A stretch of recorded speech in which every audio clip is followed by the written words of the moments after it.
Welcome to tonight's meeting of the Port Phillip City Council. The City of Port Phillip respectfully acknowledges the traditional owners of the land, the people of the Kulin Nations. We pay our respects to elders, past and present. We acknowledge and uphold their continued relationship to this land. This meeting is being conducted in a hybrid style and is streamed via Council's webcast page and Facebook Live. Streams and recordings of Council meetings are copyrighted and cannot be altered, reproduced, or republished without the permission of Council. If we experience any technical difficulties this evening, we will adjourn the meeting for a short time to resolve the issue. I remind attendees that any member of the public addressing Council must extend due courtesy and respect to Council and the processes under which we operate, and must take direction from the Chair whenever called upon to do so. Speakers must remain respectful, and statements or questions must not be defamatory, offensive, or objectionable, aimed at embarrassing a councillor or member of Council staff, or relate to a matter outside the powers of Council. We have we'll go request to attend by electronic means. CEO, do we have any requests from councillors to participate in tonight's meeting by electronic means? Thank you. And through you, Mayor, we do. We have a request from Councillors Baxter and Clark. Thank you, CEO. I note that Councillor Baxter is unwell and has chosen to go online. I think Councillor Clark is travelling for work. Councillors, do I have a mover that they will attend by electronic means tonight? I've got Councillor Sirikoff and Councillor Pearl to second. All those in favour? That's unanimous. Thank you. Keep it up my notes. Councillors, do we have any apologies? I see it's a full house, so we do not. Thank you. Councillors, the minutes of the council meeting held on the 15th of March 2023 have been circulated. Are there any questions of the minutes? I see no questions. May I have a councillor to move? Councillor Martin. Second, Councillor Pearl, I believe I saw. Put that to a vote. All in favour? That's unanimous. Thank you. Declarations of conflict of interest. Does anybody have a conflict of interest in a matter being discussed at tonight's meeting? No, and no one raised it with me earlier, so we'll keep going. Tonight we have 2 condolence motions. They have been added to the agenda, so you might not see anything on it yet, but the first one will be for Pat Granger, and I will now refer to Councillor Martin to speak to the motion. Thank you, Mayor. I've made some notes, but I may go off track. We've lost some outstanding people in our municipality, and particularly in Port Melbourne, in the last 12 months. The late Bunna Walsh, the late Perce White, and we've recently lost Pat Granger, who was almost everything that Port Melbourne personified. Even though she was a true Port girl, she was actually born in Spokane, Washington, and moved to Australia in the early 60s. She ran a design studio back home in England, when she came here and settled in Port Melbourne finally in 1983. One day she was minding her own business at home. There was a knock on the door. Someone came in and said, "Look, they're going to close the railway. We need to do something." Pat was mobilised, and that was the beginning of Pat's advocacy for Port Melbourne, starting way back in 1987. And since then, she's been involved in countless campaigns to protect our community. In particular, it's her work on the Port Melbourne Historical and Preservation Society, which was formed in 1993 with the late Perce White as president and Pat as the inaugural treasurer, where I think most of us know her, and she's done an outstanding job there. She used her design skills to support community groups and help lead campaigns such as the Local Employment Trading Scheme and the fight against the forced amalgamation of the cities of Port Phillip, South Melbourne and St Kilda. And in recognition of her work in 1994, she was the last person to be ever recognised as the Port Melbourne Citizen of the Year. Of course, the council amalgamation took place soon after that. She was involved in a variety of community activities, and for those of you who are aware of the late Alan Whittaker and the Alan Whittaker Memorial, which is down on Princess Pier, Pat did an amazing amount of work in working with some of the other very notable people in Port Melbourne's recent past to get that Alan Whittaker Memorial up and running. She received a medal in the Order of Australia in the Queen's Birthday Honours List in 2016, and in 2017 she received an award of merit from the Royal Historical Society of Victoria. I have the last 23 Port Melbourne Historical Society calendars at home. It's one of the things I collect, and Pat's name features on all of them. I'll conclude by quoting Pat's beloved Port Melbourne Historical and Preservation Society, which describes her contribution in the following way, and I'm quoting: "Although we came to know Pat as a local historian, at heart she was always a staunch activist for the environment and social justice. For many years, a yellow ribbon flew from the aerial of her blue car as she drove around Port, the symbol of Save Albert Park. Until very recently, she was still signing petitions and writing to politicians urging them to stop supporting new coal mines. Pat loved Port. She was known to say she had so many memories of Port Melbourne, but they weren't her memories. They were all other people's stories that she'd inherited. She was a stalwart of the Port Melbourne community and the Port Melbourne Historical and Preservation Society. Her skills, energy and creative mind will be sorely missed. Vale Pat Granger." Thank you, Councillor Martin. I'll now seek Councillor to move the motion. Councillor Martin, a seconder.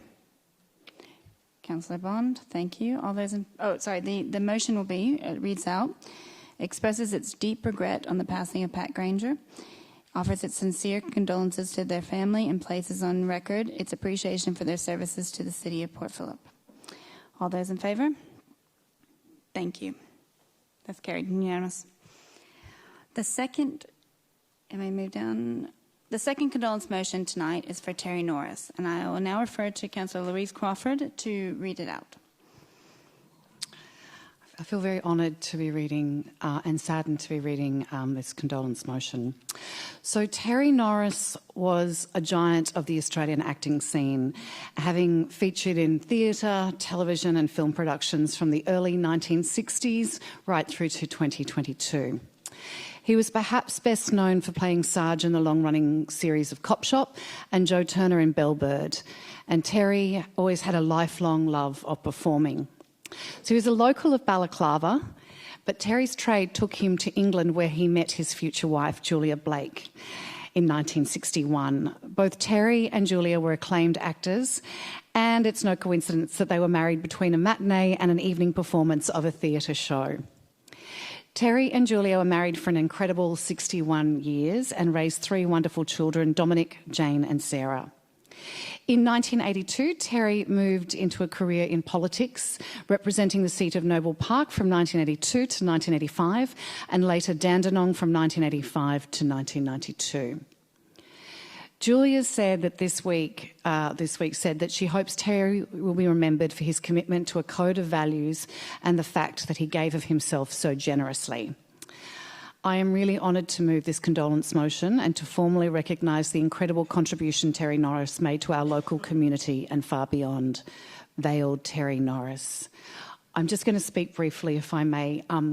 I was one of the lucky people to have crossed Terry's path on several occasions in the two worlds, that of acting and that of politics. So a long time ago, I played a role in a series called Killing Time, in which David Wenham was the lead character, and I played David Wenham's sister, and Terry was our dad. And I was a lot younger and a little bit in awe. It was quite exciting to be on the set, and Terry was so generous with his time and energy on that set, and it was a wonderful experience to work with him. Then I was delighted years later, when I got into politics, to discover that Terry was a part of politics and a part of the Labor Party, and that he had trod the path that I was now travelling myself, being an actor going into politics. It was a joy to talk to him about how he'd found it, what he'd learnt, and shared his experience. And he was also very generous with his time, calling me when I got elected to council and giving me advice, and was just a delight of a human being. I think the most recent contact I had with Terry is he handwrote me a letter at the end of last year about some local issue. I can't quite remember the details, but he was definitely, I think, as Julia said, a man that gave so much to his community. And I actually they were jointly recognised as the MIA, the Media and Entertainment Arts Alliance Lifetime Achievement Award back in 2018. So, yes, greatly missed by the wider entertainment and Australian public, but thank you, Terry, for what you gave to our community. Thank you, Councillor Crawford. I'll now seek a councillor to move the motion that Council expresses its deep regret in the passing of Terry Norris, offers its sincere condolences to the family, and places on record its appreciation for their service to the City of Port Phillip. Councillor Crawford to move. Councillor Martin to second. Thank you. Both wonderful members of our community that have contributed so much and will be missed. Thank you for those reading those condolences. We're going to put to the vote. All those in favour? Carried unanimous. Thank you. We'll move on to public question time. This is for you, the opportunity to ask public questions. Sorry, it's a very late night. And speak to any items on the agenda. We have 9 people, I believe, on the list. So I first will call upon Catherine Bramwell. I believe you wanted to go first, Catherine, submitting a question to council. So I'll go through it now. When everyone's speaking, you'll please sit down. The red button should be on. Please say your name, your suburb, and you'll be given 3 minutes. I'll put a timer on, and if you hear it, I'll ask you to come to a close. Thank you. Hello everyone, my name is Catherine Bramwell and I live in the city of Port Phillip in Melbourne 3004. Good evening Mayor and Councillors. My comments tonight go to the second part of the questions 1 that's been submitted, which substantially refers to the 8 Louise Street development application. I was the lead on the matter that both matters that went to VCAT, the first nominee. While there's much that could be said about the 8 Louise Street development tonight I wish to raise 2 broader concerns that came to light during the community's freedom of information discovery and highlight the community's deeper concerns. These are part of the letter that is referred to. The first refers to the City of Port Phillip Planning Officer's file note on a pre-app meeting with the developer. We raise that this is incomplete and cannot be considered a true record of the meeting as it does not even record a meeting date, hardly a good start. Most significantly, the box designated for heritage on the file note remained unticked with a notation of not applicable. We suggest the planning officer was required to discuss and hence record such the results of Council Heritage Team's November 2018 desktop audit result relating to the 8 Louise property. Additionally, there is no recording that highlights the sensitivities associated with the 4 neighbours having City of Port Phillip and or state heritage listings. There's no record that that was discussed. We believe that had the diligence been exercised at this application point, the ensuing lengthy and very costly legal advice relating to heritage objections, which were the predominant objection form, and running of the VCAT proceedings, 2 major proceedings, may have been truncated. Of course, we'll never know. What we do know, though, is that from our advice from our heritage advisor, Mr John Briggs, is that the officer's choice not to complete the desktop audit of 8 Louise, nor to raise it to the council's attention, but rather to issue a demolition permit, raises serious questions relating to the council's responsibilities under the Heritage Act. Again, we suggest this has added significant cost to the developer, to the immediate community, and to the ratepayers more generally, both materially and financially. Catherine, I'm just going to interrupt you real quick. I've paused the timer. Is there a question? The question is contained in the statement that Toby will read to. Okay. Yep. What we ask is that they're questions. Yep, okay. Okay, thank you. Thank you. Going. All right. The community's first matter before VCAT was also, in our view, not afforded full natural justice, in part because of this undisclosed heritage review and other matters that Toby will address tonight.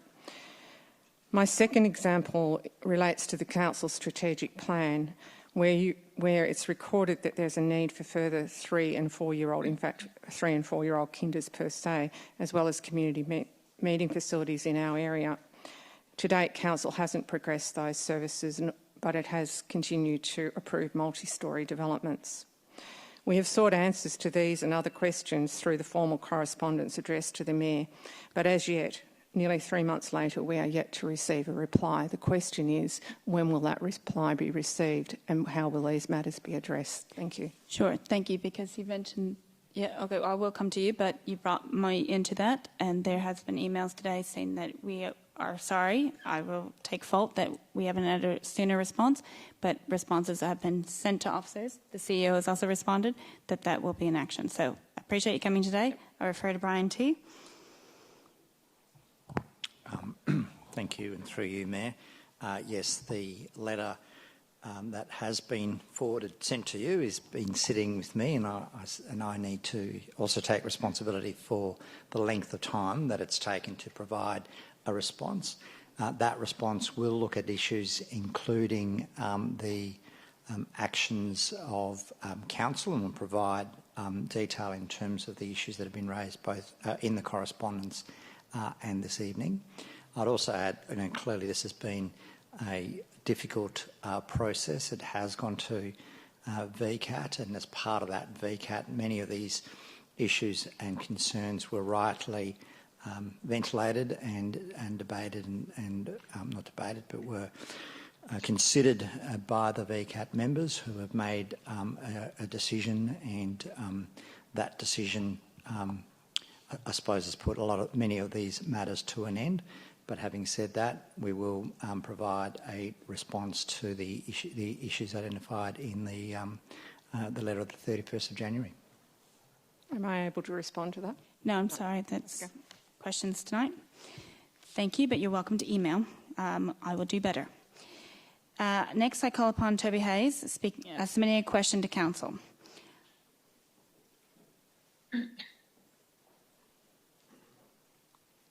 Now, Toby, you'll say your name, please, and suburb, and you'll have 3 minutes. I see here you have 2 questions. If you want to pause between or take them 2 and then separate, however you want to do it, I can pause my timer. Thank you, Mayor and councillors. The first question, in the last 3 financial years, what is name and suburb. Melbourne 3004. Thanks. In the last 3 financial years, what is the percentage contribution made by postcode 3004 in terms of rates, parking revenue and development contributions relative to other City of Port Phillip postcodes, and what percentage was invested in postcode 3004 in terms of public assets and spaces relative to other City of Port Phillip postcodes? I'll pause there. I refer to Lachlan Johnson. Through you, Mayor, and thank you for your question. In the last 3 financial years, the percentage of rates, parking and development contribution revenue by postcode 3004 accounted for approximately 10% of the total income for the City of Port Phillip. Postcode 3004 is surrounded by significant public assets and open spaces, including the Royal Botanical Gardens and the Albert Park Sporting and Recreation Precinct. In addition to those facilities, Council has invested in public assets and spaces in postcode 3004 at approximately 1.3% of the total spend over the last 3 years. That being said, the Albert Road Reserve is currently under construction and will be handed over to Council in the latter part of this year. The net value of these works is estimated at $5 million in exchange for permanent loss of parking spaces and revenue. If this is included in the total, the investment exceeds 10%. Further, the Cobden Place Pocket Park has been deferred for delivery to the 25-26 year to avoid disruption and double up of works as development activities are currently occurring in and around the area. Just in general, I would note that under general taxation principles, all ratepayers make contributions to services and assets outside of their respective postcodes. Given the size, density and proximity of the city, these wonderful community assets are accessible to the vast majority of residents, regardless of where they live. Thank you, Lachlan Johnson. Toby, can you ask your second question, please? Sure. Is Council aware of the significant increase in property damage and community safety incidents in and around Louise Street 3004? And when will Council invest in CCTV, lighting and public realm improvements? Thank you. I refer to online Alison Kenwood. Through you, Mayor. Thank you, Toby, for your question. Council's very concerned about community safety and continues to work in partnership with VicPol around community safety and improvements. Officers will raise Louise Street at the next hotspot meeting with police to ensure they're aware of the challenges. Property damage should also be reported directly to police so they can record incidents and take appropriate action. Council officers will continue to work with community and relevant authorities to apply design principles that will improve the safety of the built environment, minimise the opportunity for crime, and promote safe, accessible and livable places. This includes working with VicPol around the best placement of CCTV cameras. We would be very happy to discuss your concerns in more detail, Toby, if you're happy to provide your details to our governance team. Thank you, Alison. Thank you very much, Toby. Now, we have 2 virtual ones, but we're having difficulty getting a hold of them. I'm going to say your name in case you hear us online. Kim Scrutton and Jim Michaels. If you are trying to get a hold of the team, we've been calling them. Is that what it is? The team's trying to call you, but we're going to move on now, and we'll come back and see if we can get you by the end. I call upon Kath Gibson, submitting a question to Council. Kath, are you here? Oh, hello. Hi, Kath. Name, suburb, and you have 3 minutes, please. Kath Gibson, St Kilda East 3183. I submitted a question yesterday and luckily Council acted on it this morning, so my issue has been finalised. Thank you. Oh, well, thank you for still coming in. That's very nice. All right. Next, I call upon Marianne Latham, submitting a question to Council. Marianne, are you here? Yeah, there you are. Sorry, I'm looking down, not looking up. Sorry about that. Hi, Marianne. Name, suburb, 3 minutes. Good evening, Mayor and Councillors. Marianne Latham, St Kilda West 3182. My question is about the Cultural Development Fund. Whether a writer, painter, sculptor or, like me, a filmmaker, our creative endeavours are rarely for financial gain. We create because we love what we do and hope our work holds more value than financial gain. I'm producing a documentary about the social history of St Kilda called The Posh and the Riff Raff, which I aim to make compelling, informative, educational and entertaining. As an experienced independent filmmaker, I can film, edit, research, interview and write, but although much of this project will be done by me at no cost, I need the expertise of others, such as a music composer, graphic artist, post-production editor, and most importantly, one vital and very expensive ingredient, archival material. Archival film from the National Film and Sound Archives alone would be as much as $15,000. Sourcing this material is time-consuming and costly, but archival footage is essential to the project. When I approached the St Kilda Historical Society about this project, I received valuable support, advice and information, as well as access to their resources and a wealth of knowledge. They were also able to auspice me for the City of Port Phillip Creative Development Fund, and I was lucky to be successful. The funding of $10,000 has helped me get started. I have sent in my email a link to a sizzle reel for the documentary. I don't know if you've got that or if you want me to send it to you. Yes, we have it. Thank you. Okay, right. Well, The Posh and the Riff Raff will tell the fascinating story of St Kilda to local residents as well as potentially to a much wider audience. It will be used for educational purposes and have a local screening. Importantly, however, it will be a record of St Kilda's social history, able to be used and enjoyed for a long time to come. But I could not have begun producing The Posh and the Riff Raff without funding from the City of Port Phillip Cultural Development Fund. So my question is, given the valuable contribution being made to the community by the fund, why is the Council recommending that it be reduced by half in the current budget? Thank you, Marianne. Thank you. I'm going to refer to Brian T. Thank you, Mayor, and through you.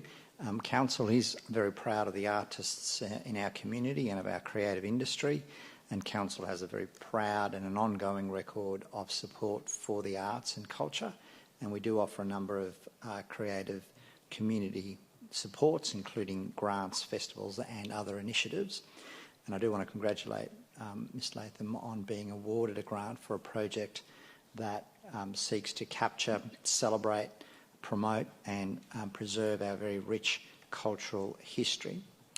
From time to time, Council does review its funding and policy commitments, and this is to ensure that we correctly allocate our limited funding to the many, multiple and competing priorities. Most recently, Council spent about 12 months undertaking a cost review, and this was a very detailed financial review to identify options for ongoing cost reductions. This did result in a package of options which are being considered as part of the 23-24 Council budget, and the cost reduction options include a potential to reduce the Cultural Development Fund projects stream. And the next step in that process is community engagement on the draft budget. And once that community engagement is complete, Council will consider the community's views on the budget proposals, including this proposal. So I would encourage Ms Latham and indeed the community to consider the budget, including this budget proposal, and to make their views known through that budget process. The draft budget will be released for community engagement after the 19 April Council meeting, and that engagement process will be open for 28 days, and engagement can be made via Council's Have Your Say webpage, and then those submissions will be taken to Council, and there'll be an open Council meeting at which Council will make a decision in relation to the budget proposals, including this proposal. Thank you. Thank you. Thank you. I call upon Helen Halliday from the St Kilda Historical Society submitting a question to Council. Now, Helen, I do have a question here written, and it's quite similar to the last one. Do you have a different question that you put? Thank you, Madam Mayor. My question might be more in the nature of a statement in the light of the comments that have been made by Brian T. My name is Helen Halliday. Yeah, let me just, before you start, because it's not an item on the budget, or it's not an item on the agenda tonight, I'm letting you speak and ask a question, but if you could turn into a question rather than a statement, that would follow the rules the best. But I've got you here, so if you can please do a question, thank you very that'd much, be helpful. Heather. Sorry, Madam Mayor. My name is Helen Halliday. I live in Balaclava. I'm talking to the Council about the Cultural Development Fund. I'm the President of the St Kilda Historical Society, but I'm by no means merely referring to the work that the Society and the benefit that the Society has had in relation to this fund. We actually are part of a much broader community. The Cultural Development Fund is a fund which goes to a broad community selection. We chose to attend the council meetings because we were surprised and quite frankly shocked that this very small fund should be the target of the major intervention that the council is proposing in relation to its budget cuts. You looked at a budget which is in excess of $250 million, and you've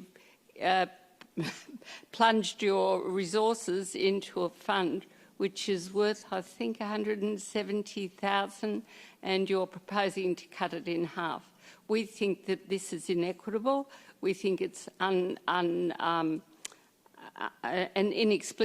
inexplicable. So we would love to know why you've done that. We understand it's a recommendation. We understand it's to go to a budget process. But we would like you to think about what you're doing before you address it as a budget item.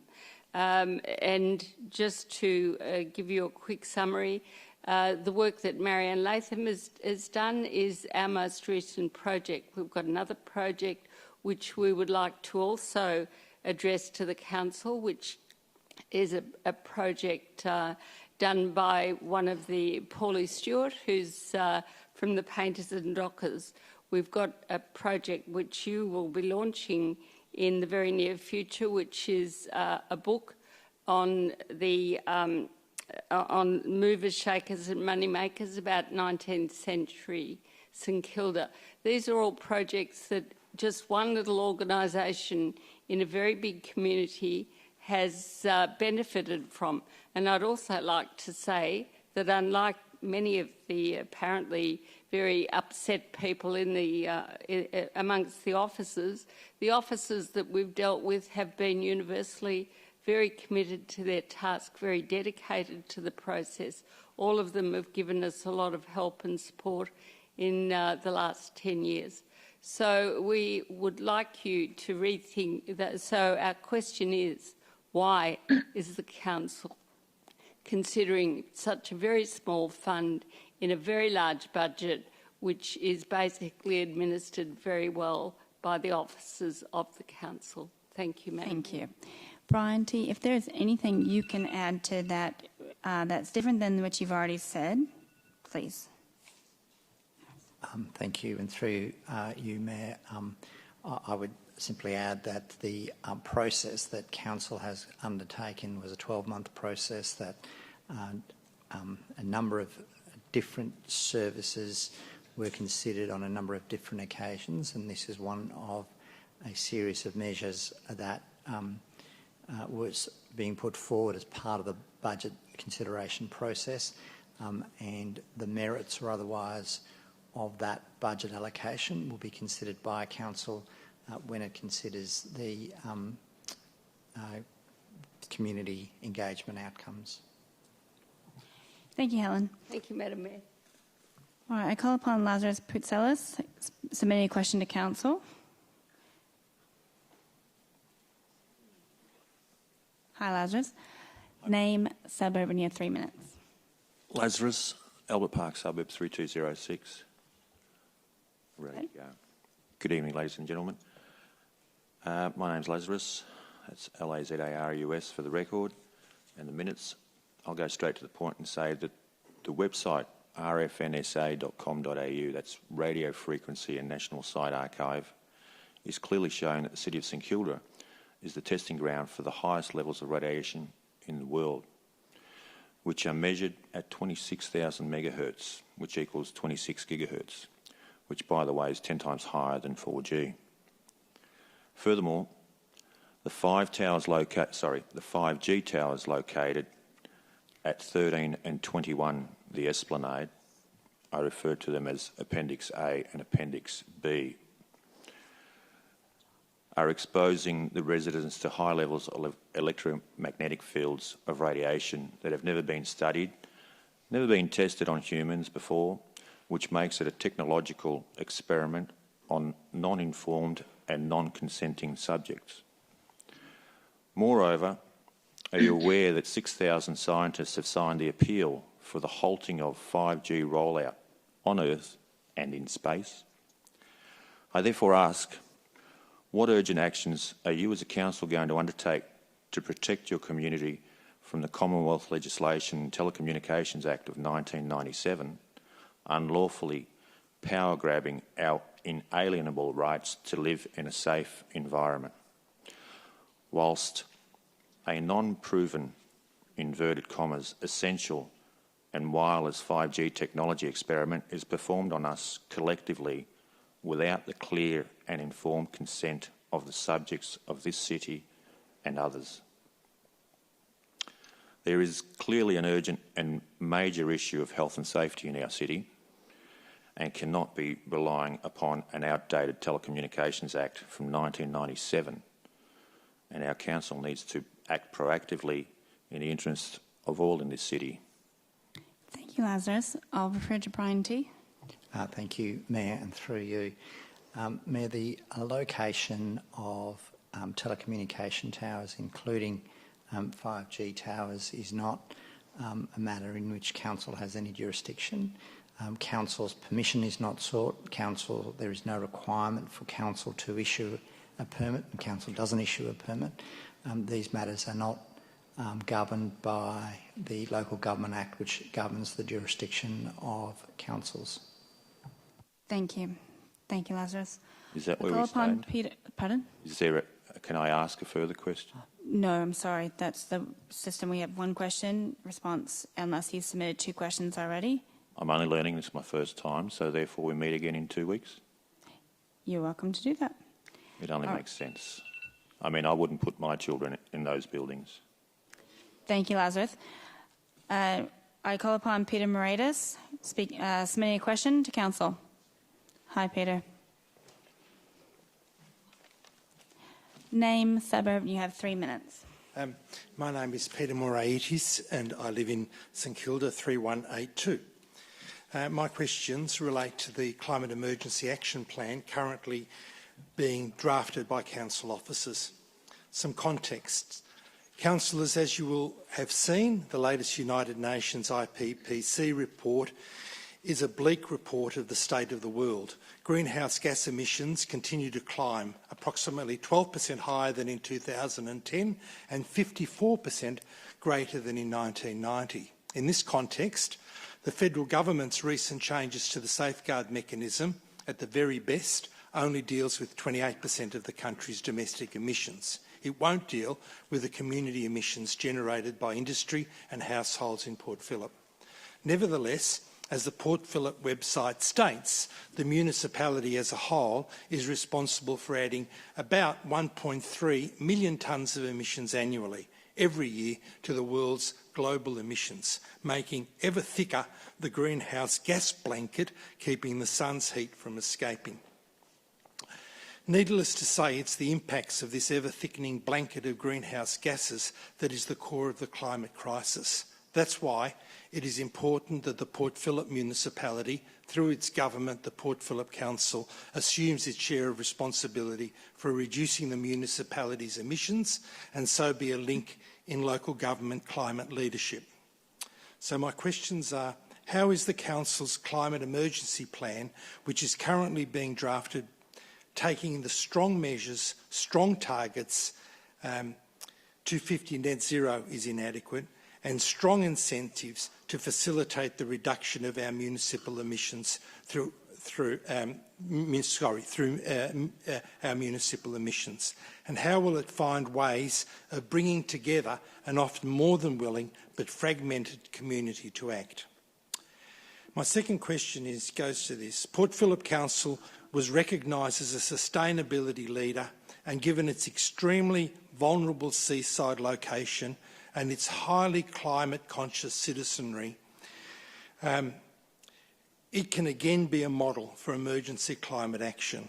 Will councillors, both those who have supported the climate declaration and those who previously oppose it, join other councils across the country which have put in place strong climate action plans to assist the Port Phillip community to rapidly reduce the 1.3 million tonnes of emissions generated in the municipality? Thank you. Thank you, Peter. I'll refer to John Bartels.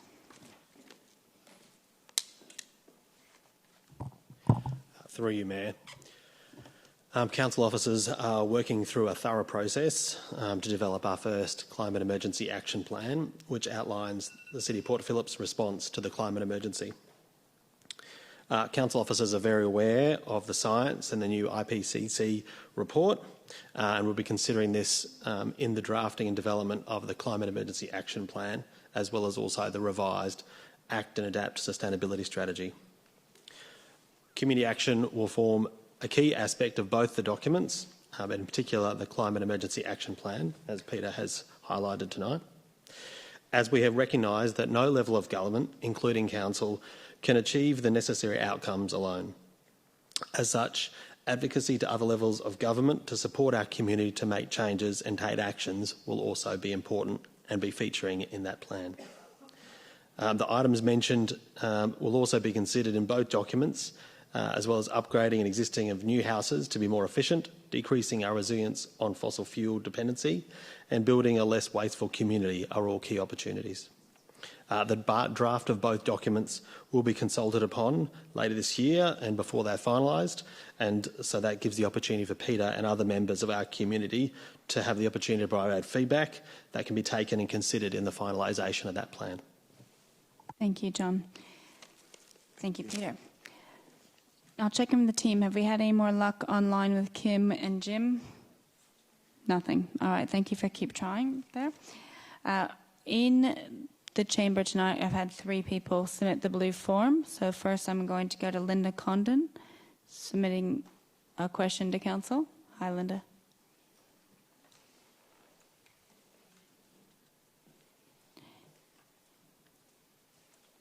Name, suburb, and you'll have 3 minutes. Thank you. Yeah. Linda Condon. I live in Albert Park, 3206.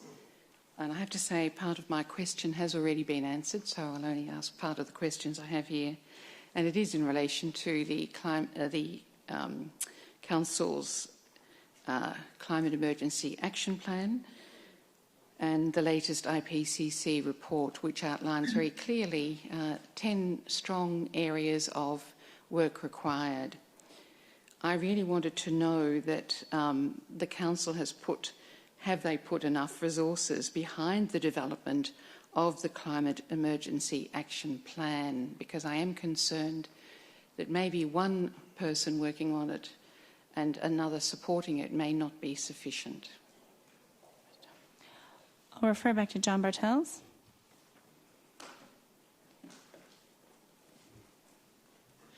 Through you, Madam Mayor. As mentioned earlier, the IPCC report is being considered by council officers in its development. In terms of the resources put forward for the development of the action plan, its development straddles 2 financial years, this one and the next or the following financial year, and the resourcing in terms of staff and budget put towards it are suitable for its development. Thank you. CEO? Yeah, through you, Mayor. And I think one of the key things as an organisation is that we're taking responsibility across the entire organisation. We're embedding sustainability and our response to the climate emergency in all our operations. So my expectation is that all leaders in the organisation have a responsibility in considering this and responding to it. One team in the centre doing all the work won't lead to sustainable change. So our whole organisation, our leadership team, are expected to get behind this, and we've had some briefings at an executive level and discussions and contributions being made to that as well. So it's not just, there are some specific resources coordinating the response, but they're not responsible for all the work. Okay. Thank you. Thank you, Chris. Thank you, Linda. I now call upon Janet DeMello, submitting a question to Council. Hi, Janet. Name, suburb, and you'll have 3 minutes. My name is Janet DeMello. I live in Port Melbourne, 3207.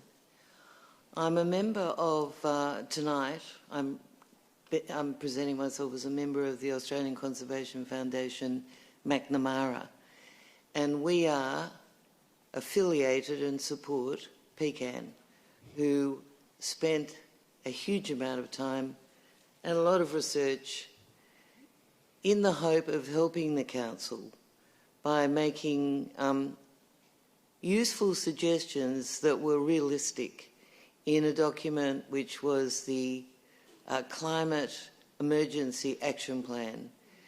It's called an emergency because we are very worried, and we hear back from groups that we're affiliated with that this is not moving as fast as we were hoping.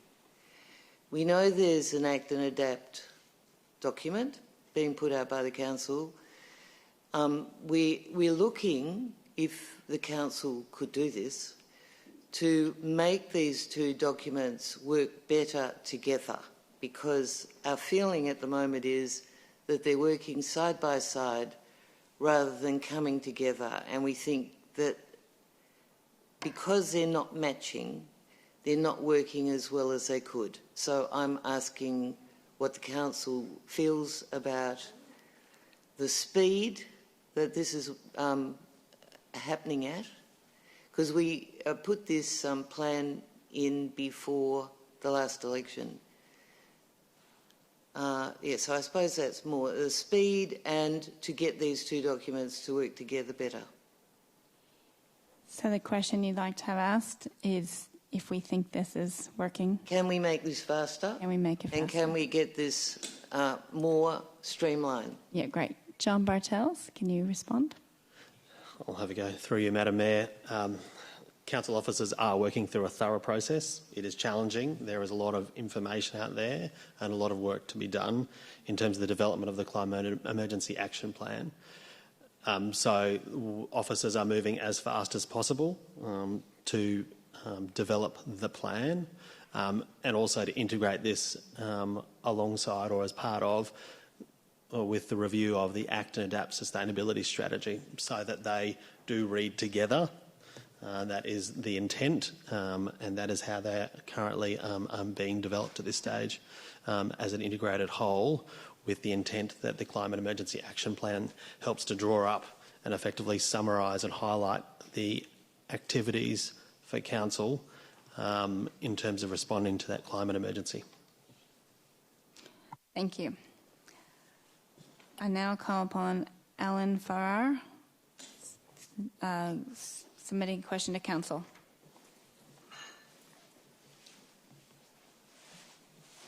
Hi, Alan. Name, suburb, and 3 minutes, please. Good evening. My name's Alan Farrar, St Kilda Road 3004. We sense that council and council workers, employees are somewhat strapped, and we are concerned that there is not enough person power, I should say, around to actually get this whole climate planning moving as quickly as it needs to. The use of the term emergency is not misplaced. It's exactly what we're in with climate. Would the council be interested in... I should have said earlier too, like Janet, I'm too a member of the Australian Conservation Foundation McNamara branch. Would the council be interested in us actively working with the council to help with that planning process? Is there scope for that? All right, thank you. John Bartels, maybe if you can say how community engagement and working would help. Through you, Madam Mayor, the development of the Climate Emergency Action Plan is being undertaken and led by officers. However, as part of its development, we wish to and intend to engage with community, and particularly our engaged community and key groups, as part of its development to both inform but also to get feedback to then be considered at a subsequent council meeting as part of the development and endorsement of the final Climate Emergency Action Plan. Thank you. Thank you for coming down, everybody, tonight. There was a lot of questions, broad interest. That's the last item I had, unless we got Kim and Jim online. Nope? All right. Thank you for trying. We're going to move on to councillor question time. Councillors, do you have any questions you would like to raise that are general in nature, not to any of the items on the agenda tonight? Robbie, Councillor Niagui. Thank you, Madam Mayor. We are discussing short stay later this evening, but I had a question for the CEO about outside of some of those review activities, whether there's opportunity for us to provide better information for the community, potentially through our website, to enable people, particularly in instances where they'd want to make a major complaint or are having difficulties with maybe an Airbnb in their building or in a nearby property, whether there'd be provision for us to do that. Thanks. Through you, Mayor. Yes, I believe we've had some community requests about giving us some feedback on our website at the moment and potential opportunities for improvement. I'll work with officers to review those, and whatever changes we can make, we will look to do as quickly as we can. Thank you. Any other questions tonight? Anyone online? No? Oh, sorry. Timers? No one. All right, we'll move on then to sealing schedule. Councillors, we have no items for sealing on tonight's agenda. We'll move on to petitions. We have one petition, but no joint letters tonight. The petition response on Coastal Man Gum Tree, 118 Glen Huntley Road, Elwood. Councillors, do we have any questions of the officers in relation to this item? I see none. Do I have a mover of this item? Councillor Bond. Do I have a seconder? Councillor Niagui. Councillor Bond, would you like to speak to the item? Councillor Niagui. Anybody else? Oh, Councillor Crawford to speak. I just know that there is a lot of members of the community have that reach out to us and express their concern. Just wanted to acknowledge that. And obviously we have shared the information with them that the next step is VCAT given the current situation. But thank you for reaching out to us. Thank you. Any other speakers? If not, I'll put that to the vote. All those in favour? That's carried unanimous. Thank you. Move on to the presentation reports. Good. Are there any questions of the officers in relation to the report? The first one will be the presentation of CEO report February 2023, issue 9. Any questions? I see, pardon? No. I see no questions. Is there a mover for this item? Councillor Martin. And a seconder?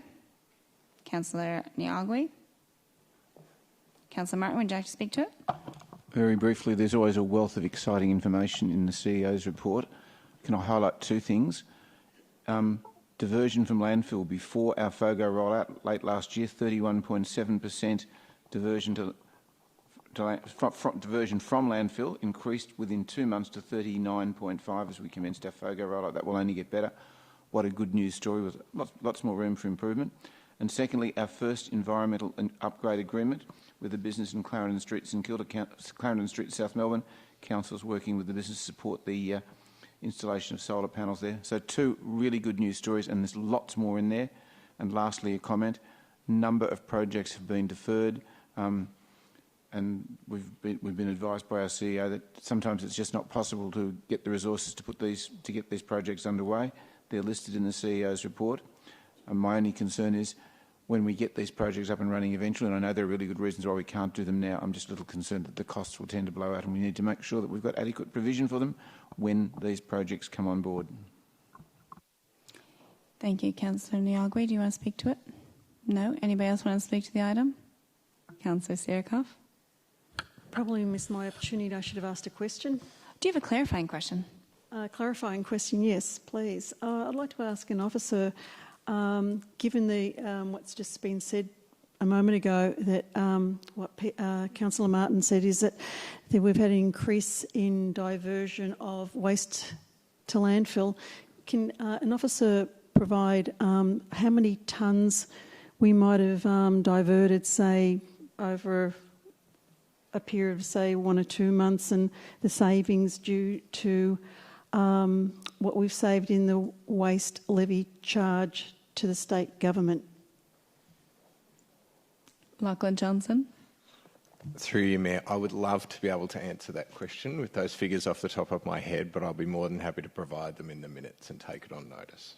That'd be fantastic. Anybody else speaking to the item? If not, we'll put that to the vote. All those in favour? Carried unanimous. Thank you. I think carried. I don't know if I saw a hand there.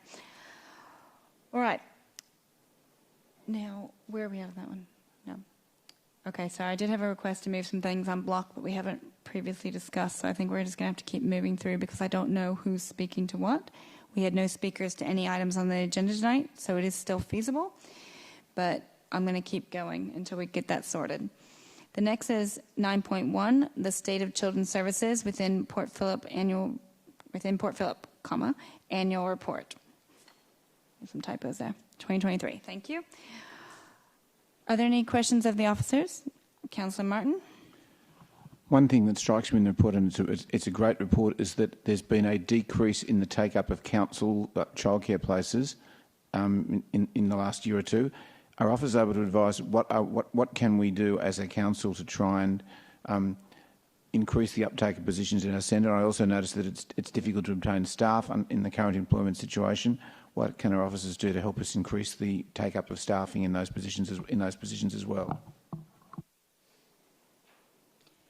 Is that online, Alison Kenwood? Oh, sorry, Felicity. Felicity, are you online? I'm here. Oh, you're here. Sorry. Okay. Oh. Thank you for the question. We do have a performance improvement plan that we've developed in light of that to work through over a number of areas to improve our performance of our centres.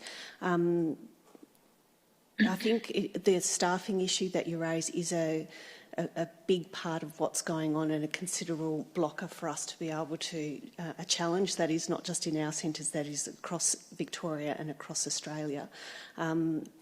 And so I think the success for us is a multi-layered approach, not just in our staffing, but on our facilities, on the culture of the organisations, on our marketing. So we're looking at a range of things to improve that. Thank you, Felicity. It's hard to read the script and find my own notes as councillor, so all over the place here. Are there any other questions? No, I see none. Do I have a mover for the item? Councillor Martin. Do I have a seconder? Councillor Crawford. Thank you. Councillor Martin, would you like to speak to it? Again, very brief. The team does a fantastic job, and the report makes clear they do a great job.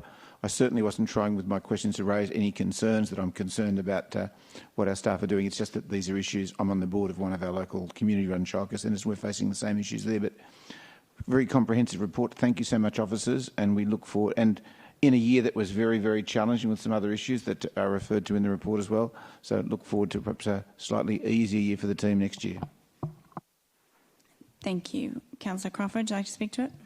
Yeah, I just want to say that we know that this children's services is one of the most highly valued services that the city offers. So thank you for all the great work that happens within the city. I note, obviously, we had a good outcome with the upgrade of many of our facilities. That will be a pipeline coming down the track, which is fantastic. But yes, thank you for this report. It really highlights the best opportunity we have to give our children is starting in these early years. Thank you. Anybody else want to speak to it? Otherwise, we'll go to the vote. All those in favour? That's carried unanimous. Thank you. All right, on to 9.2, which is a draft accessibility action plan. This is a release for community consultation. Do I have any questions of the officers? No, I see none. Is there a mover for the item? Councillor Pearl. Seconder, Councillor Crawford. Thank you. Councillor Pearl, would you like to speak to it? No. Councillor Crawford. I think one of the things that you realise about, I'm glad this is going out to community consultation, is because you realise how much you don't know.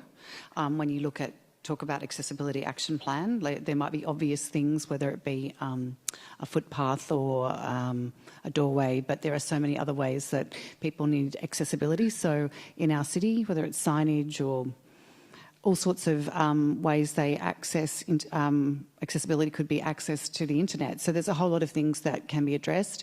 I'm looking forward to hearing if there's anything we've missed and hearing from the community about what they think. Are we on track?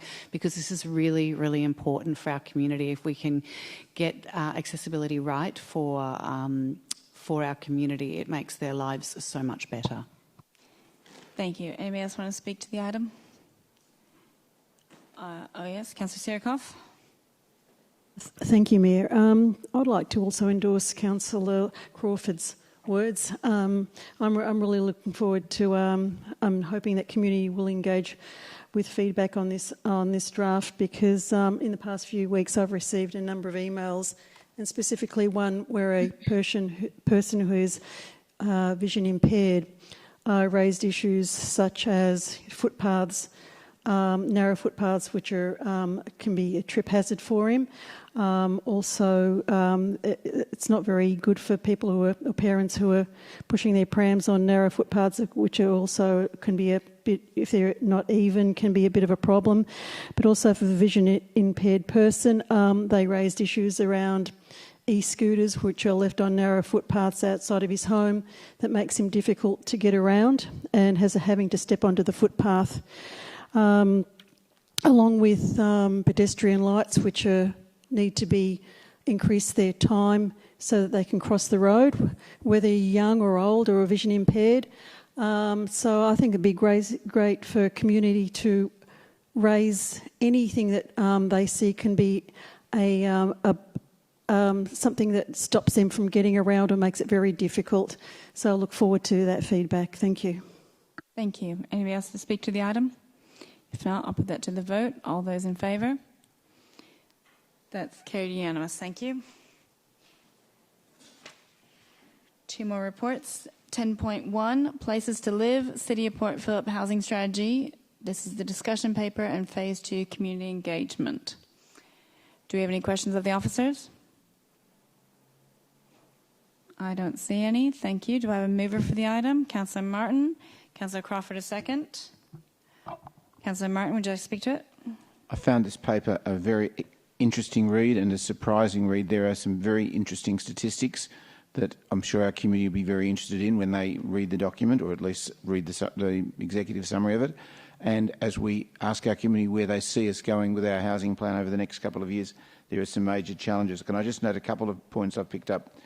44% of our households here are single-person households, which I would never have guessed that. When we look at the proportion of people who live in separate houses, 7.7% of our community live in a separate house, 35.5% in medium density, 55.5% in high density.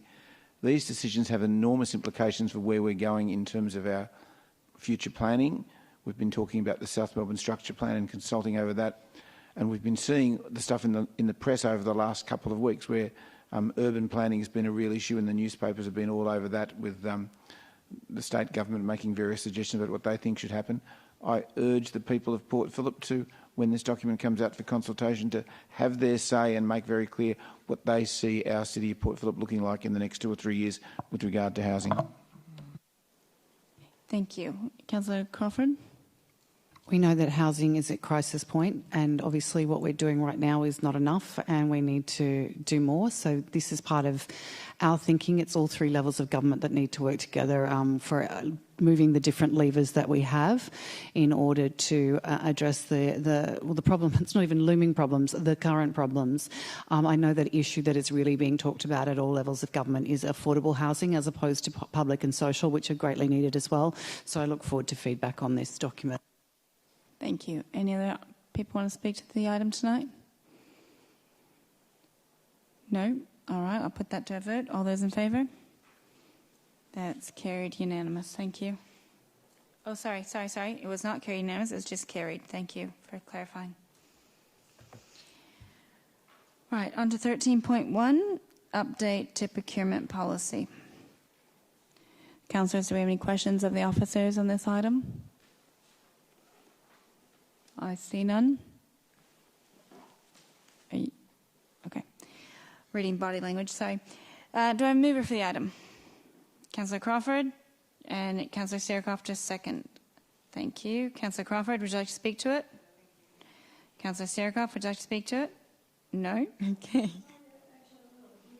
I think it was a really good report. And I did ask a officer earlier on this week about a question on it, which we got and he came back with a very lengthy answer and clarified it again. So I would like to say thank you to that officer for clarifying that for me. I won't ask the question again because it was quite complex, but I think it's a really good report. Thank you. Thank you. Anybody else want to speak to the item? If not, we'll go to the vote. All those in favour? Okay, I think that's carried unanimous. It's carried. Safer term. Okay, that's the end of the presentations of reports, but we have 2 notice of motions tonight. The first one up is 14.1. It's a motion raised by Councillor Tim Baxter in relation to short stay accommodation. Do councillors have any questions of Councillor Baxter in relation to this proposed notice of motion? I see no questions. There was a bit of a questions related, but got that earlier. Councillor Baxter, would you like to move this notice of motion? I'd like to move a slightly amended notice of motion, if that's all right, Mayor. Thank you. All right, it's on the screen. If you could, what do you want him to do? Read it out, or it doesn't matter? You know, I know you're not feeling well, so I'm not going to make you read it out. It's on the screen, but the revision or the amendment, could you read out? Yep, sure. So it's a change to item number 4 that talks about detailing the number of complaints that council has received about short stay accommodation, and instead of having the 2022-23 financial year, it says the past 18 months and for the next 3 months. And just for those councillors who had discussed this with me and talked about potentially 6 months, I'll just point out that this report has to come back by the 31st of July, and that's why that says 3 months. Fair, thank you. Do I have a seconder for this? Councillor Martin? All right. Councillor Baxter, would you like to speak to it? Thank you, Mayor. This is obviously my notice of motion. Normally I would speak at length, but you're all saved from that because my throat is in extreme pain right now. I'm really not well. So instead I'll just say that we've received quite a lot of concern from the community about issues, generally amenity issues around short stay accommodation, but also their impact on the housing market and the housing crisis.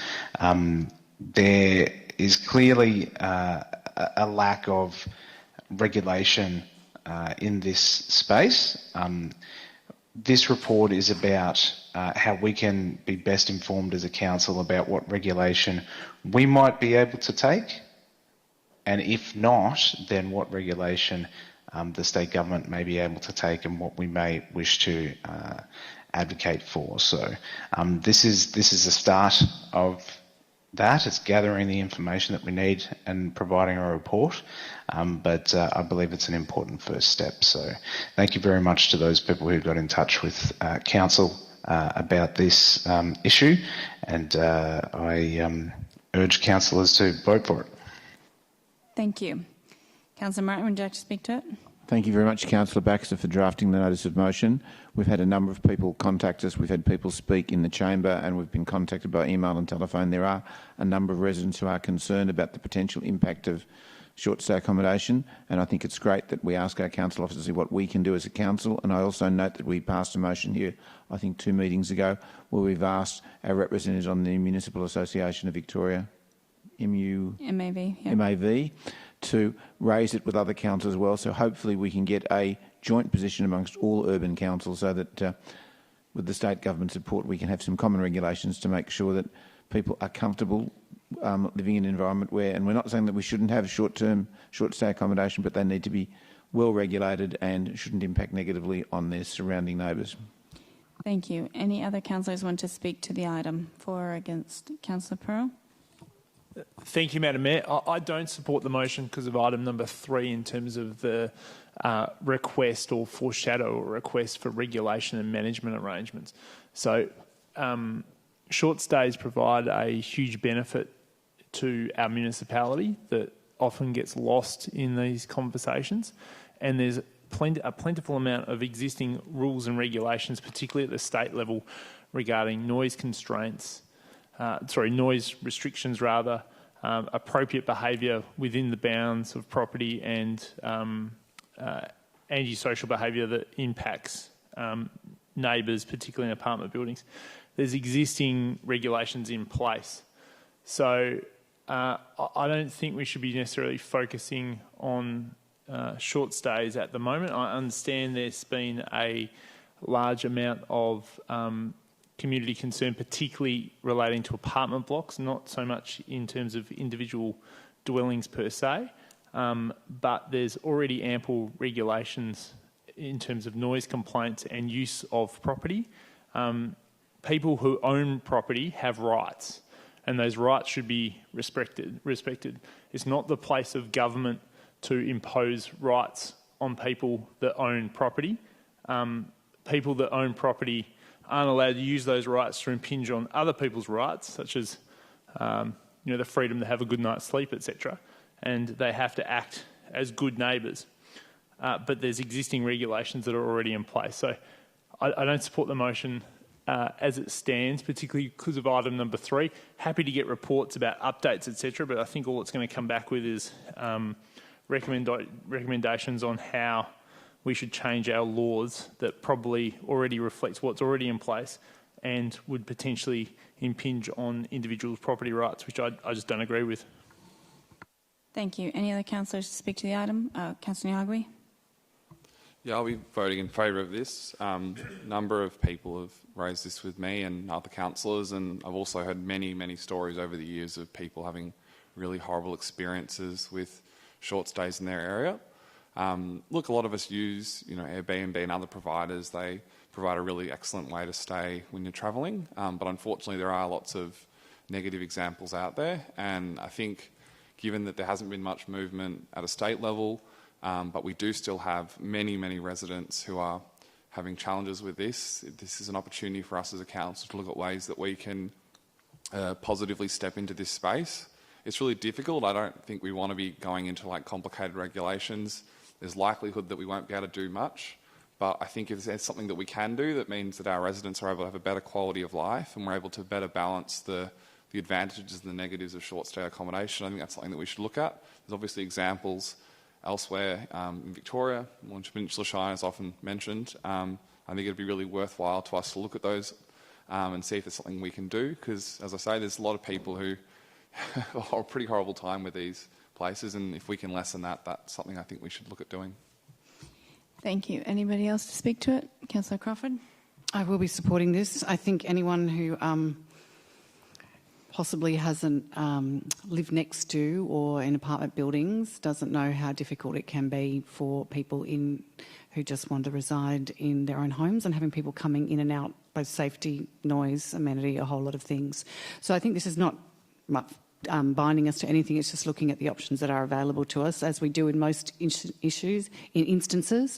And I know that there has been lots of community concern about it, even just from the gender angle. As a single woman living by myself, having strangers in and out of the building all the time is not something that you would want for yourself, because you don't know who they are and where they're coming from.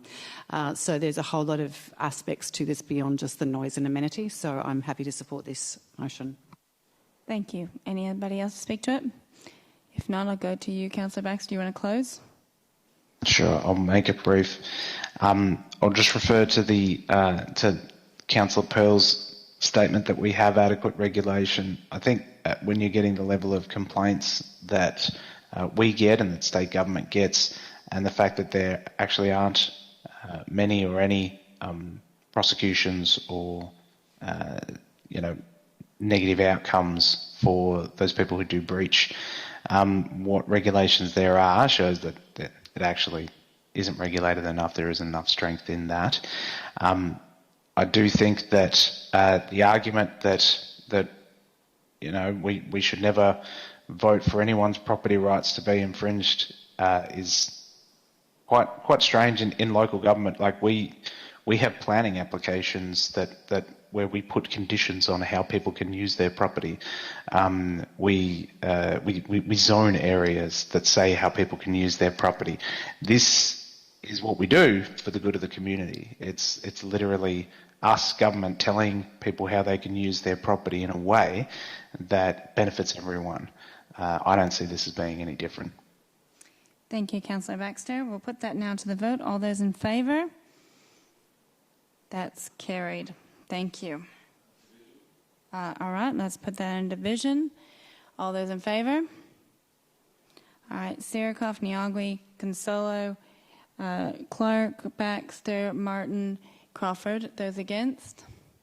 Those against? Pearl, and abstaining, Bond. Thank you.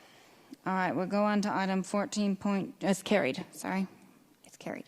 Going on to 14.2 is a motion raised by Councillor Marcus Pearl in relation to Port Phillip Swimming Trail. Trail. Do councillors have any questions of Councillor Pearl in relation to the proposed notice motion? I see no questions. Oh, sorry, Councillor Crawford. I haven't had time to ask, but I'm just not quite sure of the point of it, especially given that there are so many things that are outside of our area. If it's in safety zones, I'm really not clear. Did this exist at a previous point in time, and it's like restoring a heritage swimming trail? Taking these questions to you, Councillor Pearl. Happy to address that go for it. in the opening. Okay. All right. Well, if there's no other questions to Councillor Pearl, I can see you're moving this. Is there any changes? It's as is? As is. Okay, so you'll be moving the notice of motion. Do I have a seconder? It's me. I'll second this one.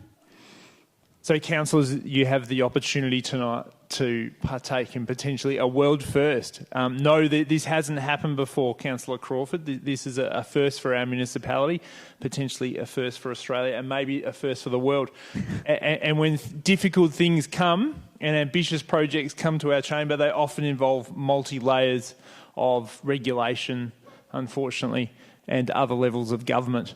And this is one of them. So yes, it's freely admit it's a thought bubble idea, and you have to be careful about any councillor bringing a thought bubble idea. But what we have seen is a significant increase in swimming across the municipality in the post-COVID environment, including myself, God forbid, but a number of people and a number of groups are meeting very regularly as a way of exercise, but also community connection to swim in our bay. And I actually socialised this motion with some of those people, and most recently the Port Melbourne Iceberg group, to see what their thoughts were, given that their group swims out to these poles and then swims... My geography's terrible, was that? That swims east along the poles, is that right? Southeast along the poles, and then northwest heading back on a daily basis. So I was out there one day looking at this pole, and I thought what we could do is put the Port Melbourne Icebergers have names, affectionate names for these poles already, well, a couple of them. And then I went down to Elwood, and a few people at Elwood have some affectionate names for these poles. And when I said to both those groups, how about we create a trail along these poles, which are, yes, they are safety poles. They are poles that indicate that boats shouldn't be travelling greater than 5 knots per hour within them. But a number of swimmers, I'll hazard the guess hundreds, albeit I have no survey data to provide you, swim along, including myself, swim along these poles. So what this would do was provide these markers are already used by swimmers. Swimmers would swim out to the poles. When they get there, the non-safety related side, which is the shore side, would have a sign or a plaque of some description naming that pole, perhaps providing a motivational quote to inspire that person to keep swimming, particularly helpful in bad weather, and then also perhaps provide some distance measures so you know where you're at. So you might swim out to a pole that's 250 metres from the next one, and then you swim to the next one and you know how far you've gone so you can get a bit of track to it. Similar to the art installations that we have along our foreshore already, which is our solar system installation, allows people to create an aspect of novelty, yes, but also a metric of distance where they can keep an eye on how far they've travelled. We have this on the walking trail. I'm wondering if we can install this or help the government to see how we could install this, the state government, on our famous yellow poles that people are already swimming out to. So yes, it's a bit of a thought bubble idea, councillors, and it's going to be a challenging one, but what we're asking officers here to do is allocate a small amount of our precious resources to come up with a report to work out how we can do what we do best, which is lead a number of government organisations and the state government itself to see if we can sell what is a unique idea that has a number of benefits from a community point of view, a fitness point of view, but also potentially from an economic point of view by attracting more people to the city of Port Phillip to come and swim and spend their money on our wonderful foreshore. So, councillors, I hope I've explained it to you. I have had some struggle explaining it over the past few months to some people, and I freely admit it is a novel idea, but I hope that you'll feel comfortable and confident to be able to support it here this evening. Thank you. I'm the seconder, so I'll speak to it. Delighted by this notice of motion as a base swimmer myself. There's many unassociated groups, lots of WhatsApp chats that organise to meet up and swim. But I think we are learning more and more about these groups, and that it's growing. Even when the water is getting colder and colder, they're still going. Many swim straight through winter and every day, some of them. Now, I think this report that you're asking for is early steps, kind of feasibility, what could possibly do, because there's more complex things like deciding on names, all the naming disputes that may come out if people have these pet names. Not everybody swims. I think there's some people who have had concerns about that people are going to be in unsafe areas, but not everybody swims at the poles. Many do, but it's still that just, if you could say more information about how far they are away, different names, I think is a great idea. So I'll be happily supporting this tonight and see the next steps. I urge you all to support. Would anybody else like to speak to the item? Councillor Martin? Councillor Pearl, I wish you'd been around 40 years ago when I used to do that swim. It would have been a fantastic idea. I have one safety concern, which I'm sure officers will look at, and that is swimming across the front of the St Kilda Marina. We may have to cut this into two, but it's certainly well worth pursuing. I don't see many people doing this. I'm sure if there were plaques and incentives, we'd get more people out there, and the more people who are doing swim, the safer that people would feel. And so the last time I did this, my 6-year-old daughter beat me by 100 metres between two poles, but if Councillor Perkin gets up and running, I'll do it again. Anybody else? Councillor Nyagwi? I think this is a really interesting proposal and one that I'm really happy to support. I definitely grew up doing what we used to always call polies, which is going between two poles, and that's certainly a yardstick growing up of like your swimming ability.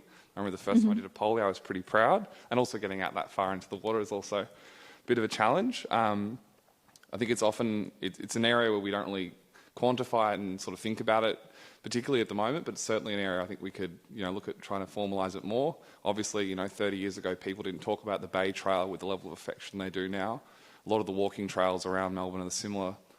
This is growing and growing. We've obviously had a huge number of people engaging in swimming thanks to COVID. Every day that I go down to the beach, I'm amazed at the number of people. I'm more often kayaking winter, but I do see a lot of people out there swimming. I'm always impressed by that, so I think it's something that we should definitely look into further. Thank you. Anybody else speaking to the item? If not, let's go ahead and put that to the vote. All those in favour?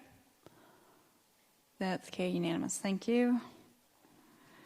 All right. Reports by councillor delegates. Councillors, do we have any reports from councillor delegates tonight? I see none. I'm going to keep moving. On to urgent business. Councillors, do we have any items of urgent business I haven't heard about yet? No, we'll keep going. No, that's wrong. All right, on to confidential matters. Councillors, we have no confidential matters listed in the agenda. Therefore, being no further business, I declare the meeting closed.